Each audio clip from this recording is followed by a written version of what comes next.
There are conversations that end on the outside, but not inside you. The moment is over, everything moves on, but something in you stays there a little longer. You leave. The moment is over. Nothing is still happening anymore. And yet, there's a subtle sense that something didn't fully close.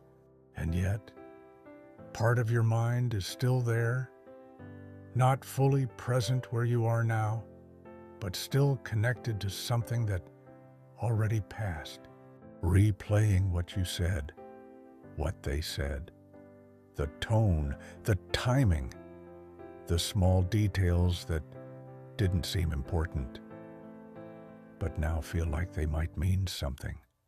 And somehow, you can't fully let it go. Not because you want to hold on to it, but because something in that moment didn't fully settle.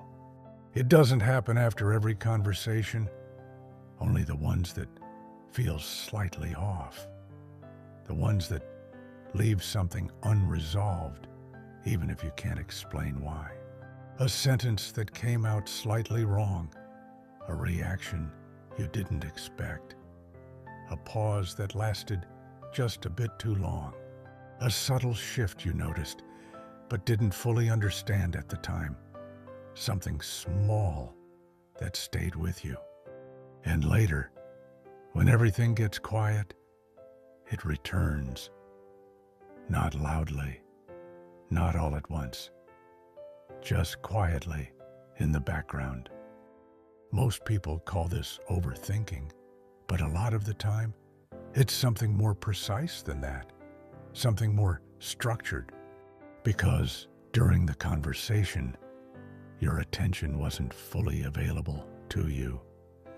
It was focused outward, trying to keep the interaction moving, reading the other person, responding in real time, adjusting your tone without even noticing, trying to stay connected, trying to be understood, trying to respond in a way that makes sense in the moment. And at the same time, another part of you was tracking how you were coming across while all of this was happening. So, there's a split. One part of you inside the interaction, and another part quietly observing it from a distance. And because of that, you move through the moment before fully processing what it actually did to you. You respond before you fully feel. You adjust before you fully understand. And by the time the moment passes, something is still unresolved. So the conversation moves forward externally, but internally, something remains open. Not as a problem, but as something incomplete. That's why the replay happens later. Not because your mind is broken, and not because you're stuck, but because the process continues. When everything becomes quiet, your mind finally has space to return to the moment and look at it differently. And once it does, it starts asking questions, not loudly, but with quiet persistence. Did that make sense? Did I say too much? Did I miss something important? Did they interpret that differently? Because you're not only trying to understand what happened in the conversation, you're trying to understand how you were experienced inside it, how you came across, how you were received, whether what you meant is what actually landed. And if you're highly self-aware, this process tends to go even further because you notice more than most people do.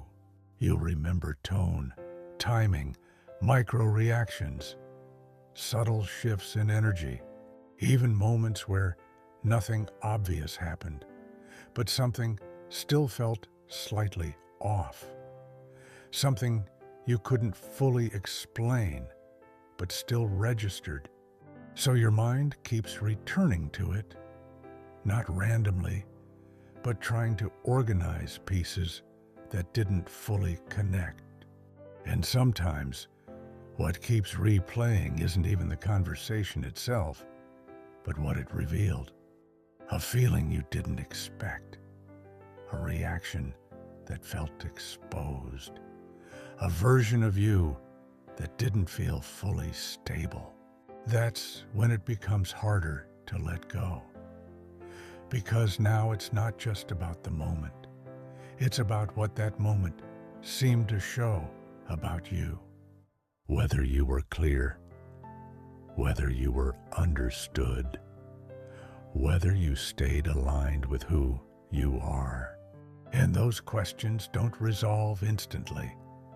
They linger, sometimes quietly, sometimes in fragments, small impressions, tiny details, pieces that keep pulling your attention back. So the mind returns, not only to review the moment, but to understand who you were inside it. That's why some conversations stay alive long after they end. Not because you can't move on, but because something is still unfolding.